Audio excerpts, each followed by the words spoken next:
2003, we purchased 15 acres of farmland in Southwest Meridian. There was nothing out here. There was no sewer, there was no water, and since then, several subdivisions have been built around us, bringing the utilities to our property. In 2019, we sold about 7 acres to a local developer to build some homes. We have drawn up construction documents for a 25,000 square foot facility and have applied for our building permit. We are raising funds to begin construction as soon as possible. Listen, we've had this property for 19 years. I was 14 years old when we bought this property. When I was about 16 or 17, the Lord gave me this verse, and it's found in Exodus. It says, "Eat it with your traveling clothes on, prepared for a long journey, wearing your walking shoes and carrying your walking sticks in your hands. Eat it hurriedly. This observance shall be called the Lord's Passover." When the Israelites observed the Passover in Egypt, they had to eat their meal with urgency. They had to go when God said, it's time to go. You know, as far as our building project goes, we have had this sense that this would be our story. We have been waiting since 2003, but when God says it's time to go, well, it's time to go. The good news is it's time. God is pressing on our hearts to move. The Bible also says, as Pharaoh approached, the Israelites looked up, and there were the Egyptians marching after them. They were terrified and cried out to the Lord. They said to Moses, "Was it because there was no graves in Egypt that you brought us to the desert to die?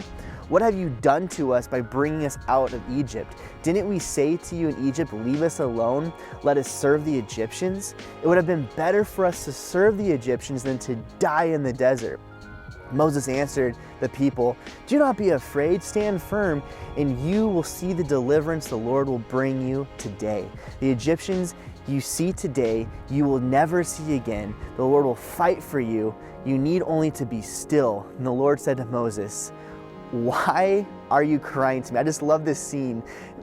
Moses goes to God, saying, "God, what's going on?" And God's like, "Moses, what are you doing? Stop crying out to me. Tell the Israelites to move on.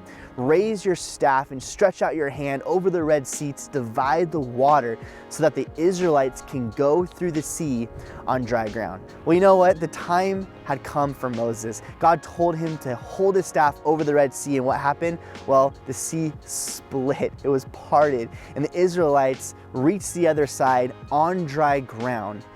And then the water collapsed on the pursuing Egyptian army. And in response, the Israelites gave glory to the Lord. Listen, we've prayed about this moment for years. And now we believe God's like, okay, you've prayed, you've cried out, now it's time to act.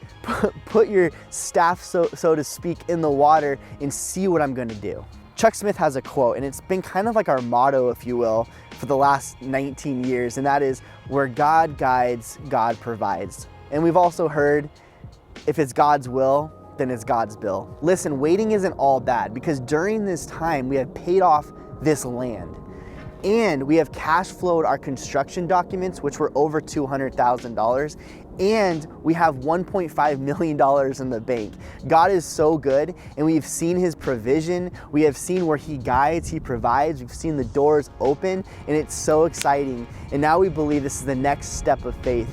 It's time for us to act. But the Bible also says, but don't begin until you count the cost. For who would begin construction of a building without first calculating the cost to see if there is enough money to finish it?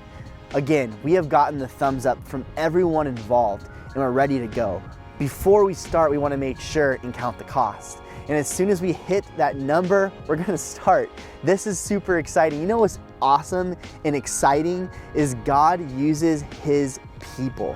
Let's be instruments to carry out kingdom things. I love this quote by Billy Graham. It says, "Your faith may be just a little thread. It may be small and weak, but act on that faith. It does not matter how big your faith is, but rather where your faith is." If you'd like more information about our building project, you can go to calvarytv.org/building project, and there you'll find all the information you'll need and all the updated information that we'll have as we proceed in this project. Also, that's where you can give. That's where you can give towards this project, and we are so excited to see what God is doing and what he's going to do. We again believe that the time is now. it's time to act. God told Moses, stop crying out to me, put your staff in the Red Sea and see what I'm gonna do. And that's how we feel right now. And so we're excited to see what God's gonna do in this community. It's gonna be amazing. And just like the Israelites did on the other end of that, when they passed the Red Sea on dry land, they gave God the glory. And that's what we're gonna do. It's gonna be amazing. So looking forward to it. Let's see what God does. Let's act. God bless.